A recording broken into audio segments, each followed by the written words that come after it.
एक पत्रकार को जिंदा जला मतलब लखनऊ की बात है, जिंदा जला दिया गया था।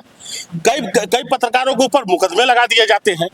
अभी मानिए किसी मंत्री के ऊपर काफिला पे हमला हो जाए तो दो मिनट में अपराधी सलाखों के अंदर। यही पुलिस, यही प्रशासन, ऐसा भेदभाव क्यों? वर्तमान सरकार, हर सरकार कहती है हम पत्रकारों के साथ क्या है, इनके लिए भी एक बनाना चाहिए।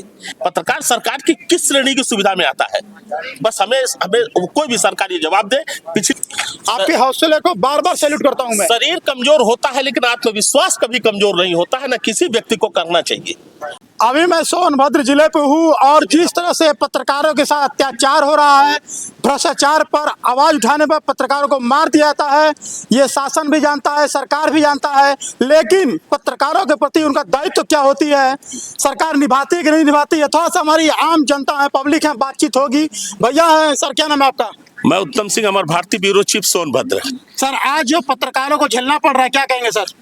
आज नहीं, पिछले कई दशक से पत्रकारों को झेलना पड़ रहा है। ये आज पत्रकारों के ऊपर उत्पीड़न ये नई बात नहीं है। पत्रकारों को सिर्फ एक चौथा स्तंभ नाम दिया गया है। कोई सरकार कह दे, वर्तमान सरकार छोड़ कोई कह दे कि हम पत्रकारों के हित के लिए एक कदम भी हमने काम किया है, बस जुमलेबाजी। अगर कोई किसी पत्रकार के ऊपर घटना हो जाती है, उसे हम मुआवजा देंगे, उसे हम सुरक्षा देंगे, उसके बाद उसको ठंडे बस्ते में 6 महीना रख दिया जाए। ये मतलब एक पत्रकार हमेशा शोषित रहा है। आज नई बात नहीं, हमेशा शोषित रहा है। जब भी इसकी आवाज उठाई जाती है, सिर्फ इसे आश्वासन मिलता है। सिर्फ पत्रकार को आश्वासन मिलता है, न्याय नहीं मिलता है। और जो पत्रकार खुद न्याय के लिए, दूसरे समाज में न्याय के लिए लड़ता है और उन्हें जगाने का प्रयास करता है कि हमारे समाज में क्या हो रहा है। अभी ये नहीं, इससे पहले भी एक पत्रकार को जिंदा जला मतलब लखनऊ की बात है, जिंदा जला दिया गया था।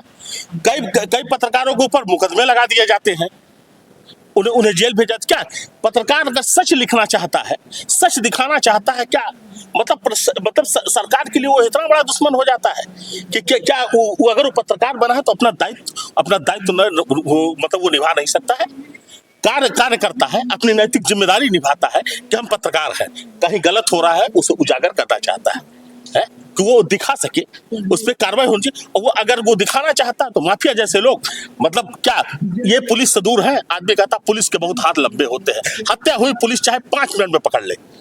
सिर्फ कहा जाता है कि मतलब पुलिस के हाथ लंबे हैं, तो हमें बताने क्या जरूरत है? आज तक खुलेआम कार्रवाई हो रही है।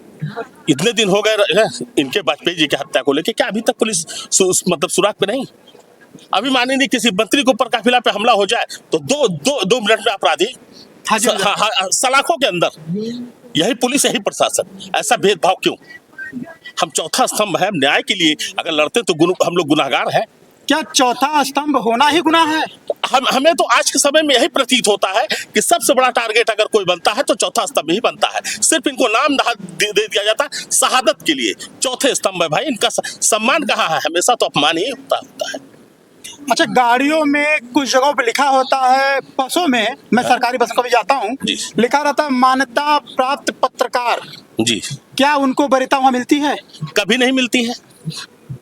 किसी को जुज भी अगर मिल जाए, संघर्ष करता रहता, पूरी उम्र बीत जाती है, क्या कभी पत्रकार को विभाग कभी सम्मान करता है? और ये प्रश्न मेरा सरकार से है। सरकार बराबर बोलती है पत्रकार चौथा स्तंभ है। अगर आप उसको जगह जगह सम्मान देने के लिए लिखे रहते हैं तो आज तक किसी पत्रकार को सम्मान नहीं मिलता है, ये सच है। और पत्रकार भाई अपना जान लगा करके खबर इकट्ठा करके उजागर करता है। उनके प्रति क्या क्या सरकार का दायित्व होना चाहिए, कुछ अगर आप सुझाव? मैं चाहूंगा पत्रकार अगर पत्रकार चौथा स्तंभ आप मानते हैं, आप इनके लिए एक रूल रेगुलेशन बनाइए। वर्तमान सरकार, हर सरकार कहती है हम पत्रकारों के साथ क्या है, इनके लिए भी एक बनाना चाहिए। इन्हें आवाज भी मिलना चाहिए, इन्हें पेंशन भी मिलनी चाहिए, इन्हें सुविधा भी मिलनी चाहिए। इन्हें किसी प्रकार का अगर कहीं कोई क्षति पहुंचाना चाहता है, किसी का ऊपर वाला न कर किसी के साथ हत्या घटना दुर्घटना हो जाए, इसके लिए बीमा योजना बनाना चाहिए सरकार को।